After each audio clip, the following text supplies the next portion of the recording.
What's up, guys? I just wanted to go over the matches taking place this Saturday at East versus West Chicago and give my predictions. I will be there for this event. I'm reffing the super matches, or not, sorry, I'm reffing the tournament, the Friday night tournament. There's a tournament, not the super matches, unless I do an excellent job on Friday and they put me in which case I'll have to significantly raise my pay because I don't want to do that. And so I'm actually going to be there in person, which is super exciting. I cannot wait. It's going to be super fun to watch all these matches. I'm not sure the order of the matches, but I've watched all the interviews, so I kind of have an idea of what everyone is feeling like as far as they've said.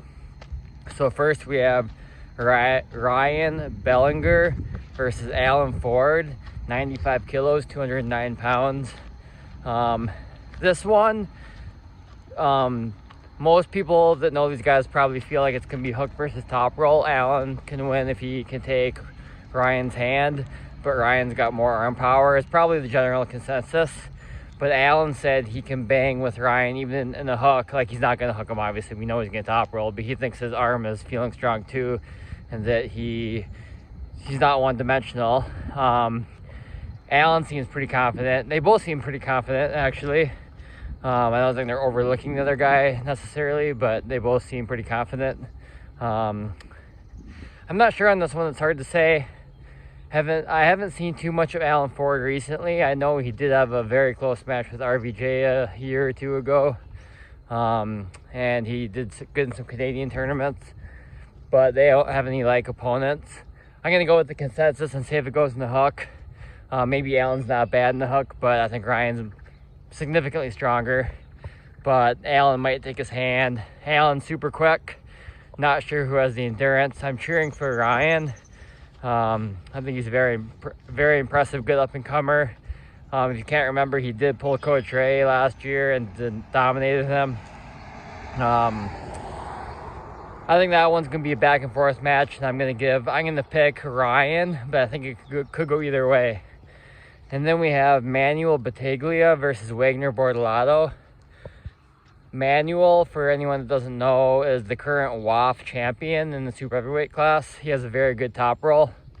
And of course, everyone knows Wagner, the Earthquake, very intense, very strong. Wagner said he's coming in strong. He said, of course, he likes the press still, but he's trying to work on other moves as well. And Manuel seems pretty confident as well. They did pull one time before, but it was way back in 2013, so it doesn't really mean anything. Manuel was new and Wagner destroyed him. I'm split on this one. Personally, I don't think Wagner is as good as he used to be. I think he seems to train more for just powerlifting, bodybuilding overall, being big versus arm wrestling specific, and I think he's not as good as he used to be. But I'm gonna give Wagner the slight edge, because Manuel, if they go to the hook, Wagner is destroying him probably. And even if Manuel takes his hand, Wagner could flop wrist press him. I don't know, last time a WAF champion came in, Gabber, the guy that pulled Chafee, I picked the WAF champion before. I actually didn't pick Gabber to beat Chafee, but I thought the WAF champ had a good chance. And I was burned, so this time I'm not going to pick the WAF champion. I'm going to go Wagner, but I could see Manuel taking his hand and making it a hard match. Yeah, I think Wagner's just got too much power, though. I'm going to go Wagner on that one. Then we have Joseph Moranto versus Ivan Portela. I'm very interested to see this match.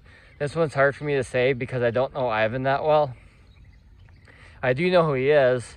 He won WAF several times, but that was back in the 90s and early 2000s, so a long time ago. And that was at 60 kilos, 132 pounds.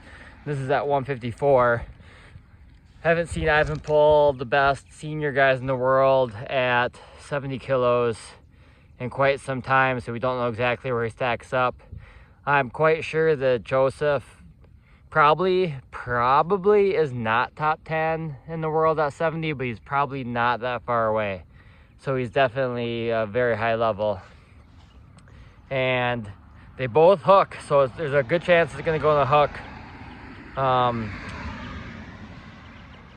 Hey, I'm really excited to see this one because Joseph's really like the big thing in USA arm wrestling right now, right? He's like one of our best prospects. And I like him because he pulls frequently and he makes 70 kilos often, even for local tournaments. This is going to be a good one. I think Joseph's going to win, but it's going to be hard. And then he's going to pull someone stronger next. I'm not sure who. And then the next one is also one of the matches I'm most excited to see. It's Wallace Dilly versus Rykard Bornemann. This one's very hard to predict because we don't know exactly where Rykard is. Maybe you know if you live in Australia, but from what we know, like, he destroys Ryan Bowen. And no offense to Ryan, he's a strong, good arm wrestler, but Wallace would too. And Rykard, a lot of people think he can beat Lachlan Adair. I don't know if he can or not because they haven't pulled for real, but they both say they can beat the other one. So inconclusive evidence there until they have a real match, in my opinion. And then Rykard beat Don Underwood so easily. He said he didn't even feel Don. But Wallace beats Don easy too. They pull fairly often, like 2-3 times a year at Kansas City tournaments. So really, like, there's no gauge. Like, we don't know exactly how strong Rykard is. We know he's a very strong up-and-comer. I think he's 22 years old. A lot of people, especially in his neck of the world, are saying he's like the next big thing, right? All I know for sure is if Rykard destroys Wallace Dilly, like, not even close at all, he's ready for a top 15 guy in the world immediately. Wallace is super strong. This was the second time I've had the privilege of training with a East versus West competitor within a month of their match. I pulled with Sarah Bachman in Florida within a month or so of her pulling Jocelyn, and I got to pull Wallace Dilly a couple of weeks ago. It's pretty cool just to say that. It's not like, oh, I trained with them, so that's why they're going to win or whatever. Obviously, Sarah didn't win, but I will say I'm not going to give away any of Wallace's game plans or his strengths and weaknesses because I don't want to. Obviously, I'm cheering for Wallace. But the one thing I will say is, man, his hand is absolutely ridiculous how thick it is. I think it's one of the biggest hands I've ever gripped up with. So thick. I can see this match going either way. I'm going to pick Wallace, but like I said, it's really hard to say. I'm obviously a little bit biased on this one. I know I always say I give my non-biased predictions, and I do, but in this one I'll admit that slight bias in picking Wallace. But like I said, we don't know exactly how strong Rykard is. Wallace probably top 10 in USA. Overall, maybe even all weight classes combined. I'd like to see him pull Pablo. I think he's somewhere around that level. So I'm not saying he would beat Pablo or lose, but I definitely think that'd be a close match just for reference of exactly how strong Wallace is. And then we have Irakli versus Matt Mask left-handed. This one, we haven't seen Irakli pull left probably in I think it's been like 4 years probably since he's pulled left, maybe even more. But we do see him training left sometimes. Obviously, it's just practice, but his left looks strong in training, in my opinion. And Matt Mask always says his left's not like his right, but he does look pretty good left, in my opinion. He pulled Wilton Brock last year and beat Wilton Brock. I think he swept it. I think it was 3-0. Yeah, I think his left is better than he gives it credit for. I've heard other people, I think Devin said that too, that it's better than Matt gives it credit for, in his opinion as well. That being said, I think Irakli's not that far away left as he is right either. I think his left's one of the best still, maybe top 5 at 95 kilos. This is at 105. I could see this match going similar to Irakli versus Tatiev, how that match went. So, like, close outside the straps with a quick slip, and then Irakli just does too much in the straps. I do give Irakli the edge. I think, like I just said, basically that's how I think it has a good chance of going. I think that outside the straps, they're going to slip right away because they're not going to be able to hold on to each other because they both have just too good of top rolls. I think in the straps, Irakli is the stronger man, and he'll have too much arm power. I could see, like, Irakli get positioned over here, though, and Matt, like, stop him and make it a match. But in the end, I think that still Irakli will have too much arm power. And I give Irakli the edge there for sure. And then we have Paul Lynn versus Arsen Kechatarian. For those that don't remember, Arsen pulled Andrei Sharkovich at the last East versus West, and he beat him. Maybe, in my opinion, a slight upset. because Shark beat him last summer, so that means Arson's probably on the upswing. This one's at 95 kilos, so Arson's losing a little bit of weight. Arson is very young. He's from Armenia. He moved to USA last year, maybe a year and a half ago. Before that, he pulled an AMC. Did pretty good at 95 kilos. He didn't win. I think he was third or fourth, but then he beat Czar in the overall. That was a couple of years ago. And of course, everyone knows Paul Lynn. As strong as Arson looks now, and as much as I think he's on an upward trajectory, I still have to give the edge to Paul Lynn. I think he'll probably go in the hook. And I think Arson, I think if it's a super close match, it could go either way. I'm not sure who has more endurance. I think Arson's actually has really good endurance because with Shark, he seemed to do better as the rounds went on. But I think that Paul Lynn probably has just a little bit too much horsepower now. It's hard to say for sure. Paul Lynn has a new training style that he's training Todd Hutchings style now more, versus he used to do just lots of heavy weight training, arm wrestling specific and non-arm wrestling specific weight training. But now he does Todd Hutchings style, and so we'll see. Maybe he's stronger than he's ever been on the table. And if he is, I think it's a bad day for Arson. But I think this is going to be a war for sure, and that Paul has a little bit more power.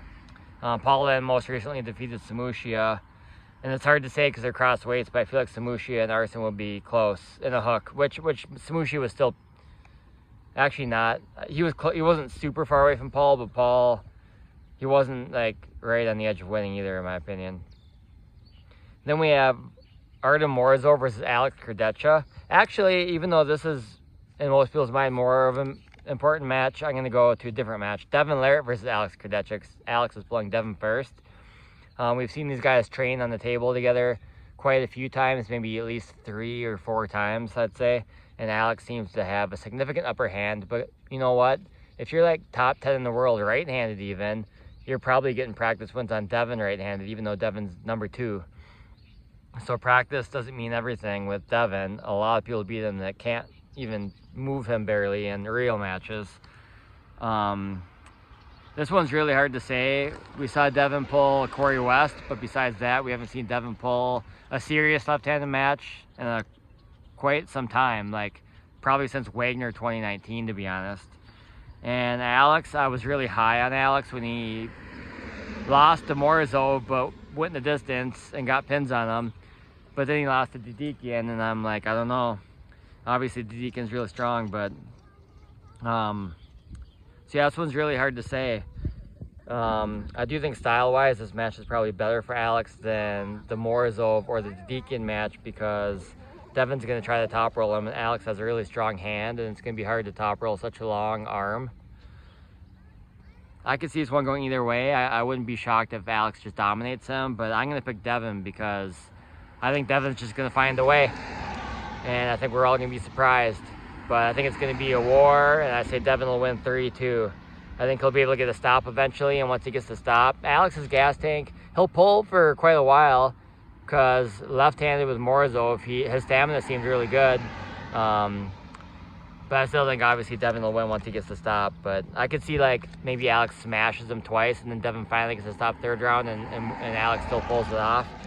But I could see it going either way, like I said. But I'm gonna pick Devin. It's just an instinct, gut instinct. But I think like 50.5 to 49.5. And then I'll go Morozov versus Alex Krejci. This is Alex's second match. I could see this maybe going similar to how their left-handed match went. So a war, but Morozov just barely squeaking out the win. Obviously, I could see Alex taking Morozov's hand too, which would be the way Alex needs to pull to beat Morozov. Like, I'd say unquestionably in my mind, if Alex takes the hand, he wins. And unquestionably in my mind, if Morozov keeps his hand, Morozov has a stronger arm, especially if he gets it in the hook. I feel bad picking against Alex both matches because I like Alex. He's a nice guy, but I think Morozov is going to win. That's another one, though, that I think is like almost like straight even odds 50-50. I almost do want to go Alex, but I just feel like he might be tired from his left-hand match, even though his right obviously will be fresh still. Like, just overall body will be tired a little bit. Energy might be slightly down. You know, it might only be a small amount, but still, when it's such a close match, these things can play a factor. And then also, Morozov, I know he was training left-handed for Vitaly, but I assume because his left hand got so strong for Vitaly that his right hand also improved, because I feel like Morozov, I don't know for sure, I'm just guessing, but I feel like he's the kind of guy that if he's training balls to the walls left, he's going to be training both arms. And now that his left's injured, he might even be more focused on his right. I'm guessing that his right has improved significantly since last time we saw him. I'm going to say 3-2 Morozov. I think it's going to be, it could go either way. This one's really like almost even odds, straight down the middle. Then I'm going to go Fia Rysick versus Ellen Janheim. I'm not sure if I'm saying that right. Ellen's a prodigy arm wrestler. She first won WAF Worlds in the under 18 division when she was 13. So she was beating 17 and 18-year-olds at age 13, which is insane. It's like unheard of, basically. In the last 4 or 5 years, Ellen's been pulling IFA Worlds, so she hasn't been pulling the same women Fia's been pulling. And to be honest, like, IFA is a higher level than people give it credit for, but there's no one there that's any competition at all for Ellen. And her and Fia have pulled at Swedish Nationals still a couple of times, and I actually didn't know this. I knew that lefty they were back and forth, but this is right-handed, and right-handed Ellen actually got one win on her right-handed. I'm hoping Ellen can make it a war, but that was like 2 years ago maybe. And back in 2019, which is obviously 6 years ago now, Malin beat Fia, and we saw how Fia just totally destroyed her this time. So that proves that, to me, that Fia's trajectory is going up. Maybe Malin slips too, but I don't think so. I think it's just Fia's getting stronger and stronger and stronger. Fia hasn't even been challenged in a couple of years, probably since Ellen pulled her in the tournament and super matches. She's been unchallenged. I think both these women are amazing. Obviously, based off their past matches, I hope it's a war, and it could be, but I cannot pick against Fia at her weight class until proven otherwise. I cannot pick against Fia, so I pick Fia for that one. This is for the world title, right-handed at 70 kilos. Fia is the defending champion, so if she wins, she remains the champion, and Ellen can take it from her. Then we have, I think we only have 2 left, right? Okay, we have Michael Todd versus Georgi Ziranov. I'm really excited to see this one.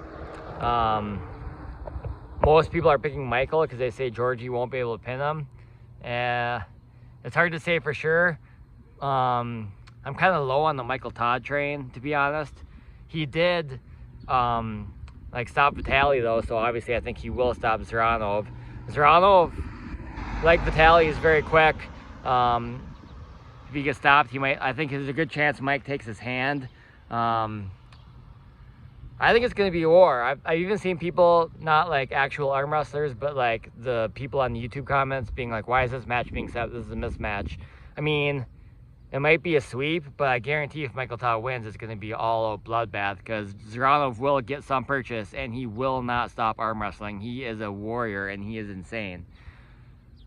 If I really had to pick, I'm actually thinking this one could go either way, but I would have to give the edge to Michael Todd, just based off him putting the brakes on Vitaly, and I don't think Ziranov is on Vitaly's level. Obviously, they pulled. Ziranov could have got stronger since then. I don't think it's a terrible style for him. I do think he has tools, and he can train the right way he needs to beat Michael, but if I had to put money on, I guess I'd pick Mike, but I think it could go either way. Ziranov is very fast, very strong, and endurable, very endurable. So really, he's got a lot of tools in the bag. And was this the one? I think I heard that he's up to like 300 pounds, like 135 kilos, but I can't remember if that for sure was him. Someone was coming in heavy. Might have been him. And then we have Hermes versus Levon, the main match, the match that trumps all the other ones on the card by times 10. This one, I could see going either way, to be honest. So last time they pulled, obviously everyone's seen that match. It was the first time Levon's really got stopped and had to work to pin a guy. He lost a couple of rounds on technicalities. And obviously Hermes last time, he didn't come in with the assumption he was going to win the match. He just came in hoping he could do something with Levon. If he could get a stop, or he was gathering data basically to see how far away he was, and he was kind of surprised he was closer than what he thought he was. This time, Hermes is coming in hot. He's way stronger. way stronger in the gym, especially at hand and wrist exercises, but everything, I'd say. I think Levon, how much stronger can he get, right? I think he'll be maybe a little stronger, but I don't think he can get that much stronger. But I do think he will have worked on his endurance, and he won't have the endurance issues he had last time. I'm not saying he won't wear out, but I don't think he's going to wear out so quickly or get out of breath like he did. I could see Levon. I think they're both super hungry, right? Like Levon is hungry to prove that last time was a fluke and that Hermes is on his level and he's still the untouchable freak that he is. On the other hand, Hermes is hungry to prove the opposite and that it wasn't a fluke and that he is there and that he is the best. He doesn't want to just prove that he can hang, he wants to win. These guys are both so incredibly, it's possible, I'm not saying for sure they are, but it's possible these are the two strongest arm wrestlers of all time. So yeah, I think I wouldn't be shocked if Levon just slams him 3 times. Maybe he just underestimated him last time, didn't train his hardest, which I do think is actually the case. Maybe he is a little bit stronger now because he didn't train his hardest last time because he underestimated Hermes. And he's probably not going to play around, and he's just going to try to slam Hermes 3 times, and it wouldn't shock me completely if that happens. If Hermes stops at round 1, even though I think Levon will have worked on his endurance, I still think Hermes has more endurance and will win if he stops round 1. If I had to pick gun to head though, I still think Levon is the favorite. Even though this makes sense, like how much stronger can Levon get? Maybe a little stronger, a little more durable, but obviously like logic says Hermes had to have gotten stronger, improved more since their last match than Levon did. There's no way Levon, because we know from the gym lifts, which don't mean everything, but we know from the gym lifts that are arm wrestling specific that Hermes has gotten a lot stronger. And there's no way, in my mind, that Levon possibly could have gained as much as Hermes did. But for some reason, I still think that he's just going to be so aggressive and so explosive on the go and not play any games. And I'll say like last time, if Hermes stops him, it's not going to be till round 3 again, and Levon's going to find a way to squeak it out. But I also would not be shocked if Hermes wins this match either. But I just have to go with Levon because I think last time I think was a little bit of a fluke. I think if the match went again and Hermes was in the same shape he was in, I think Levon just takes him straight over 4-0 because I think Levon will come in a better shape, but obviously Hermes is way stronger now too, so it's hard to say for sure. Now I'm going to go over my predictions again for good percentages and quick picks. Ryan Bellinger over Alan Ford, I'll say 52-48. I'm not really sure about that one. Wagner Borlato over Emmanuel Battaglia, I'll go 60-40. Joseph Moranto over Ivan Portela, I'll go 60-40. Wallace Dilly over Eckhard Borman. I told Wallace I think this would be a 3-1 match. He liked that prediction. I'm going to say it, but we don't know where Eckhard is exactly, besides he's very strong. I'll go 52-48. I think that's a good match. If either guy dominates the other guy, that's a statement, and that is a shock. Irakli over Matt Mask. Even though all these matches I think could probably go either way, I think this is one of the ones I'm more sure about. I'll still go 65-35 for Irakli. We'll go Morozov over Kadecha. I'll go 51-49. Paul Lynn over Arsen Kachatarian. I'll go 55-45. Fia Isaac over Ellen Yanaheim. I'll go 60-40. That's one I'm more sure about, just because I think Fia's unstoppable at her weight, even though they were close before. Michael Todd over Georgie Zeranov. I'm going to go 55-45. I'm going to go even closer. I'm going to go 52-48. I think that's a close match. I think people are discrediting Zeranov, but I am low on the Michael Todd hype train. Devin over Alex Kadecha, closest one. I'll go 49.5% for Alex, 50.5% for Devin, but I also wouldn't be shocked if Alex just straight smashes him. And then I'm going to go Levon over Hermes, and I'm going to say 60-40. I cannot wait to see that match. That one, obviously, like everyone else, I'm way more excited to see than any other one. And then Wallace and Reichard. So there it is. I'll see you there on this weekend if you're going to be there. Keep your elbow on the pad on Friday in the tournament so I don't follow you. Don't complain to me when I follow you. That's your fault for not keeping your elbow down. You have like 2 jobs. You have keep your elbow down and pin the guy. That's your only jobs. If you can't do both those jobs, I don't care if you get a foul.